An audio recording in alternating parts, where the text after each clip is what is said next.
Merci. Merci. Le bruit sera pas sur la pellicule.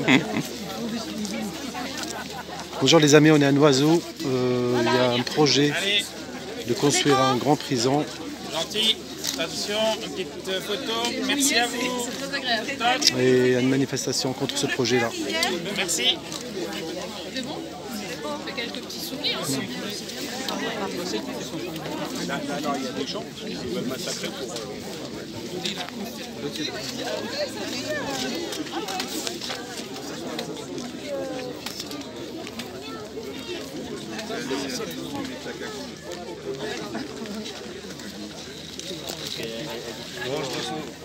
Non, c'est en séance, il y a la conférence des présidents là c'est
Et vous, chers habitants de Noiseau, Sucy, Ormesson, des villes limitrophes et bien sûr les Caudassiens, pour votre soutien qui me fait chaud au cœur. Ensuite, je veux vous exprimer ma détermination dans ce combat. Le projet d'intérêt général devrait en fait être dénommé le projet de non-intérêt général. Pourquoi? Parce que c'est un projet où nous jouons tous perdant-perdant. Les villes directement ou indirectement concernées sont perdantes, car la construction d'une prison sur un tel site aura forcément des incidences néfastes sur la gestion de l'eau, sur l'agriculture, sur l'écologie et sur la circulation des véhicules. Mesdames, Messieurs, regardez ce site magnifique à l'orée d'une forêt, le rue qui court au milieu du terrain où poussent les blés et les autres céréales. Pensez aux oiseaux migrateurs, aux gésaciers qui viennent se reposer des deux côtés du CD 136. Comment peut-on détruire ce que nous apprécions tous depuis des années et penser sans réagir que nos enfants, nos petits-enfants, auront à la place une prison de 800 détenus avec des murs très hauts et des miradors. Mais l'État joue aussi perdant, car sans véritable étude du sol, le montant de la construction qui est déjà très élevé sera encore beaucoup plus fort et compte tenu de l'absence de transport adéquat, le fonctionnement sera perturbé. Alors pourquoi cette obstination? Y aura-t-il quelqu'un, enfin, au sein de l'État qui prendra en compte tous les éléments négatifs? L'espoir fait vivre, mais nous continuerons à nous battre pour dire non à la prison. Je vous remercie de votre attention.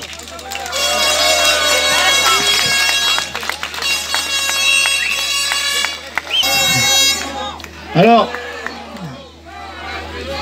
Non à la prison! Macron. c'est bon, continuez, on va rester là toute la journée. Non, je plaisante. Écoutez, merci Jean-Paul pour ce mot. Je vais essayer de conclure cette journée très agréable malgré le temps, mais avec beaucoup de monde. Vous avez répondu présent et c'est important parce que si vous n'êtes pas là, nous ne servirons plus à rien vis-à-vis de l'État. Donc je ne vais pas reprendre les arguments concernant l'eau, concernant la destruction de la biodiversité et de l'agriculture. Si vous tournez tous la tête à gauche, derrière les arbres, vous aurez un mur de prison aujourd'hui. et ce qui est quand même lamentable. Donc depuis la concertation préalable d'il y a 1 an, et afin de lever les nombreuses incertitudes identifiées dans le bilan qui a été donné à la PIGE devait entreprendre des démarches auprès des acteurs concernés. Or, depuis, ça fait un peu plus d'1 an, rien n'a été fait. On est resté dans un no man's land. Alors l'État refuse toujours de nous entendre, et j'apprends avec surprise, mais aussi avec un grand plaisir, que notre Premier ministre place l'agriculture au rang des intérêts fondamentaux de la nation. Au même titre que notre sécurité nationale et que notre défense nationale. Alors, dès que j'ai entendu ça, avec mon ami du département, M. Patrick Farcis, qui est parmi nous, nous avons écrit à notre Premier ministre en lui disant, ben voilà, nous on a des arguments concernant l'agriculture et on serait très heureux de les partager avec vous. Et là, je vais vous surprendre, mais l'intérêt fondamental de la nation veut dire, je ne réponds pas au courrier que m'envoient les élus. Nous sommes restés... Aucune réponse, même pas un accusé de réception. Par contre, l'État a déclenché immédiatement une procédure de PIG. Alors, c'est quoi le PIG pour ceux qui ne le savent pas? C'est un projet d'intérêt général. Et vis-à-vis de l'urbanisme, c'est à peu près la même chose que l'article 49.3 à l'Assemblée nationale. C'est-à-dire, on s'affranchit de tout. Donc on n'est pas en démocratie. Je n'ai pas parlé qu'on n'était pas en démocratie, c'est vous qui le dites. Alors, on va aller un peu plus loin parce que sur les 5 prisons qui vont être construites normalement en Île-de-France, peut-être, je ne sais pas, eh bien, seul Noiseau a bénéficié de ce traitement de faveur du déclenchement d'un PIG. Allez donc savoir pourquoi. Et alors, je reviens également, puisque je suis avec le Premier ministre, je vais passer avec le Président, je reviens sur l'engagement du Président, qui lors du grand débat d'Ivry, Françoise Lecouf, c'est elle qui posait la question, et il lui a répondu. Alors, je vais lire exactement sa réponse, parce qu'elle est quand même assez formidable.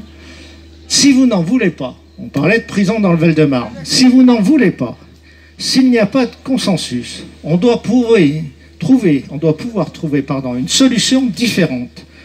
Je ne veux pas vous donner le sentiment que la décision est imposée, d'ores et déjà définie, et que tout cela serait réglé.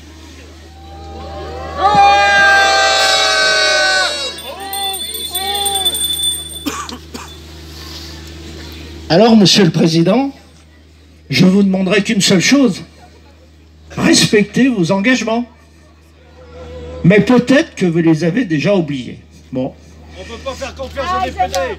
Alors, il y a une chanson qui me revient en tête, qui était interprétée par Dalida. Je ne sais pas si vous la connaissez, mais encore des mots, toujours des mots, les mêmes mots. Voilà. Paroles. Voilà. Ça veut tout dire. Paroles. Alors, pourquoi tout ça? Parce que, Monsieur le Président, les habitants, votre prison, ils n'en veulent pas. Le locataire de l'Élysée. Les maires, le maire, votre prison, ils n'en veulent pas non plus. Le territoire n'en veut pas. Le département n'en veut pas. Notre député n'en veut pas. Nos sénateurs n'en veulent pas. La métropole du Grand Paris n'en veut pas. Et la région n'en veut pas. Bon, il n'y a plus personne derrière. Hein. Il ne reste que l'État.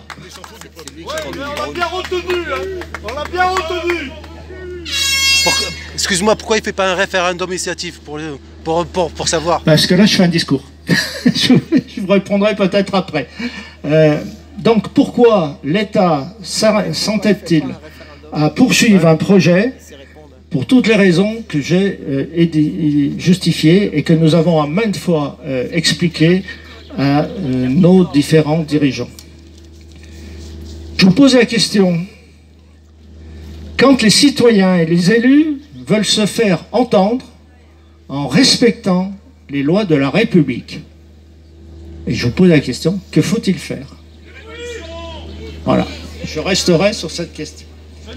Monsieur le Président, il ne faut pas avoir de honte à reconnaître que l'on s'est trompé et que bétonner des terres agricoles est la dernière chose qu'il faille faire en Val-de-Marne.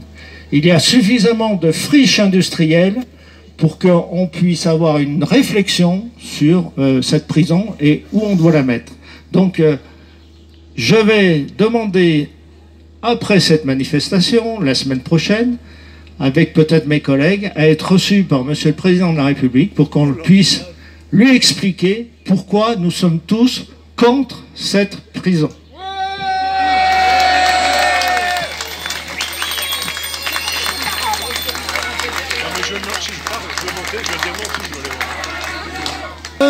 Nous irons jusqu'au bout, restons unis et mobilisés, le combat continue. Sébastien, la parole. Sébastien, la parole. Sébastien, la parole. Sébastien, la parole. Sébastien, la parole. Le micro, faut lui donner le micro. Sébastien, la parole. Sébastien, la parole. Sébastien, la parole. Ça serait bien Sébastien. C'est un paysan, il doit parler. On est là, c'est lui qui nous a fait venir. C'est grâce à lui on est venu. C'est grâce à Sébastien on est là. Moi c'est exactement pareil. Oui, j'étais derrière, au milieu, tout le monde venait me parler, me remercier. C'est grâce à Sébastien on est là. C'est grâce à Sébastien, monsieur. La démocratie. Alors elle est où la démocratie? Il n'y en a pas là s'il n'a pas le droit de parler.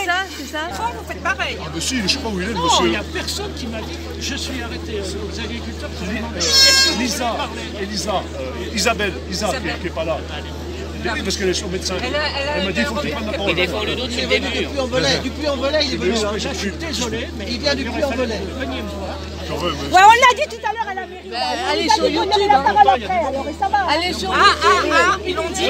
Ah oui, là-bas, ils nous l'ont dit. Sébastien, allez, Sébastien.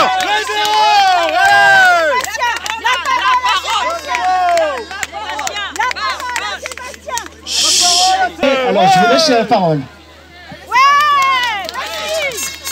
Oui, bonjour à tous, merci d'être aussi nombreux.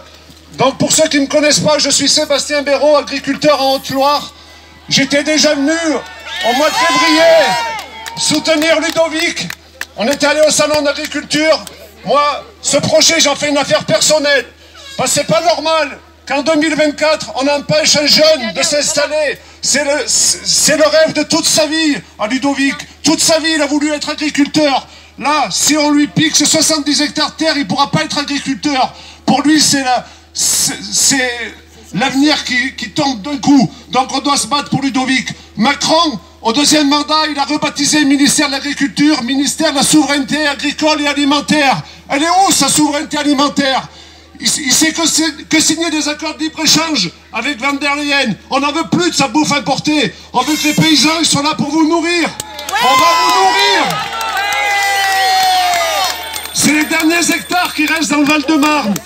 Eh bien, il faut les garder, parce qu'on n'est pas à l'abri un jour qu'il n'y ait plus d'importation. Et les 20 millions d'habitants qui consomment 25 000 tonnes par jour, vous allez manger quoi s'il n'y a plus de terre autour de Paris? Vous allez manger les rats. Donc il faut vous battre, et on va tous se battre ensemble. C'est pas normal. Macron, il est en train de faire disparaître l'agriculture française. Lors de ses derniers discours, il a dit que c'était l'Europe qui allait nourrir la France. Non, c'est la France qui va nourrir les Français. En 40, nos anciens ils sont battus pour garder nos terres. Et aujourd'hui, nous, on n'est pas capables. Si, on est capables. L'Europe, au début, elle était bien. Aujourd'hui, elle est en train de faire crever les paysans. On est 400 000, ils veulent nous faire passer à 200 000. Et les 200 000 qui resteront, on sera juste là, bon, pour fabriquer des biocarburants et de la méthanisation. Non, on ne veut pas fabriquer l'électricité, on veut fabriquer de l'alimentation humaine, on veut fabriquer de la céréale, des légumes, des fruits, tout ce qu'on importe, on veut le fabriquer. On est capable de vous nourrir avec des poulets, on n'a pas besoin de faire venir des poulets ukrainiens. Les Brésiliens. Et puis, ce qu'il y a de fou dans tout ça, que vous ne savez pas, ils veulent nous faire disparaître parce qu'ils veulent vous nourrir avec de la farine d'insectes, avec des steaks à intelligence artificielle qui veulent multiplier des cellules souches pour fabriquer de l'alimentation à pas cher. Parce qu'ils veulent qu'à l'avenir, vous soyez des esclaves et que vous ayez un petit salaire et vous nourrir à pas cher. Non, vous devez vous nourrir avec des produits du terroir. Et à Noiseau, on est prêts, ils sont prêts à continuer à faire une agriculture durable en respectant l'environnement. Ici, c'est l'avenir de Paris, à Noiseau, parce qu'il reste quelques terres. Le jour où ça sera tout bétonné, il ne restera rien plus, et on sera tributaire des importations. Et qui sait qu'un jour, s'il y a une guerre ou s'il y a un tremblement de terre ou que sais-je, qu'il n'y ait plus d'importation, vous allez manger quoi? Il faut se la poser, cette question. Vous allez manger quoi? La farine d'insectes, il n'y en aura pas pour tout le monde. D'ailleurs, c'est très mauvais à la santé. On n'est pas fait pour manger des insectes. On est fait pour manger à l'ancienne. Manger des patates, manger des légumes, manger des fruits. Voilà ce qu'il faut faire. Allez, merci à tous. Bonne soirée. Merci Sébastien. Oui, je suis éleveur. Et si le collectif il est reçu par Macron, je suis prêt à revenir la semaine prochaine pour lui expliquer à Macron ce que c'est l'agriculture française. Merci.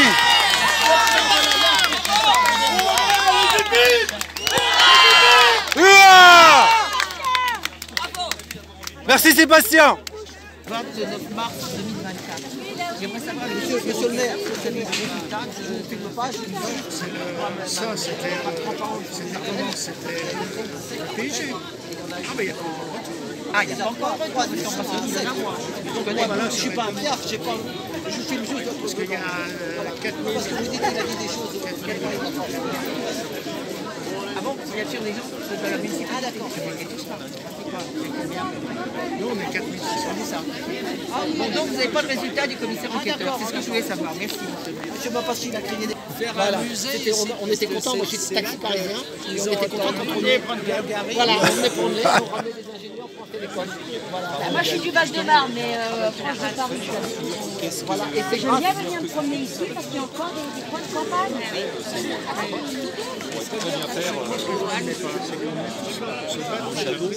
C'est-à-dire, tous les élus, là, qu'on aime ou qu'on n'aime pas, qui sont de droite ou qui sont ils ont le même objectif. Bonne cause à bonne cause, quoi. Ben oui, et là, c'est pour ça que je suis surpris qu'il y ait des différends. Non, non, faut pas te diviser. Faut pas être sectaire. Hein, non, non, non, faut... Là, moi, je vous demande même pas votre bord, monsieur. Nous, on s'en fout. On s'en fout. Merci. À bientôt. Merci. Hein. Il faut qu'ils choisissent soit Macron, soit le peuple. C'est ça. C'est ce que j'ai dit, t'es la parole du peuple. Voilà. Et toi, tu cherches pas un Marocain, être ministre de l'Agriculture, tout ça, tu t'en fous. Moi, j'ai fait du boulot chez moi. Voilà, c'est ça. Il faut le dire, mais moi, j'aime bien. Voilà. Merci. Parce que, regarde, José Bové, il défendait, et à un moment, il est parti là-haut. Il gagne maintenant sa vie grâce à la politique. Voilà, c'est ça. Oui, devenu député européen. Quand j'ai été sur CNews, j'avais quand même été bien copain avec Julien Audoul. Aujourd'hui, je serai sur la liste à Marine, au Fardella, et je serai député européen, j'aurai 12 000 €, je serai pas là, je serai tranquille, moi je veux pas de ça. C'est ça. Bon, j'ai eu ton autorisation. Les gens sont revenus, alors ils ont écouté. Parce que moi j'ai posé des questions, j'ai chopé des gens pour leur demander s'ils te connaissaient. Beaucoup ne te connaissent pas, et moi je leur ai dit il faut absolument qu'ils se rapprochent de toi, Sébastien, parce que aujourd'hui pour moi tu es le représentant de l'agriculture française. Bien sûr. Tu es le représentant de l'agriculture. Un parmi d'autres, voilà, il est humble. Voilà, c'est très important, et c'est la nourriture de nos enfants, de nos petits-enfants. Mais il l'a résumé, en quelques mots, il l'a résumé. La situation. Il parle avec le cœur. Voilà, j'ai interpellé des élus et je leur ai dit, votre mission, c'est de faire bouger vos collègues des deux chambres, là, la petite chambre, l'Assemblée nationale et le Sénat. Les députés. Qui sont aujourd'hui en train de porter encore, de laisser faire. À partir du moment où on laisse faire, c'est de la complicité. C'est ça qui se passe, c'est de la complicité qui se passe au niveau des deux chambres. Ils sont complices de ce qui se passe et c'est George Orwell qui l'a dit. Hein. Si vous connaissez George Orwell, vous reprendrez sa phrase. On est en plein dedans. On est en plein dedans. 1984, la ferme des Patricia. animaux, etc. J'en passe. Et là, voilà, aujourd'hui, il faut être conscient qu'on se bat pour nos enfants et nos petits-enfants. Ah oui, c'est toi qui as crié. Bonne journée à vous. Donc il a dit que j'avais pas le dire, que ça risquait de mettre... De quoi? Qu'est-ce que vous... J'ai pris en photo, on va voir ce qui se passe. T'as compris? Tu l'as entendu comme je dis? Non, avec le faire approcher. Et comme il y a plein de charmes... Est-ce que je peux avoir votre numéro? Vous m'aviez dit? Ah oui, 06 70.